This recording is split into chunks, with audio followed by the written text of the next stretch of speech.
శ్రీ సత్యసాయి జిల్లా హిందూపురంలోని శ్రీనివాస ఆలయంలో పుష్పయాగం వైభవంగా జరిగింది. ఉదయం స్వామివారికి అభిషేక అర్చనలతో పాటు విశేష పూజలు చేశారు.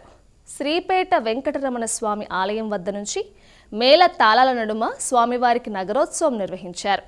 అనంతరం ఆలయానికి చేరుకొని స్వామివారిని ప్రత్యేక వేదికపై అధిష్ఠింపచేసి వివిధ రకాల విరులతో విశేషంగా అభిషేకించారు. ఈ వేడుకను తిలకించేందుకు పెద్ద సంఖ్యలో భక్తులు తరలివచ్చారు. అనంతరం గోవింద మాల భక్త బృందం ఆధ్వర్యంలో సహస్రనామ పారాయణం జరిగింది.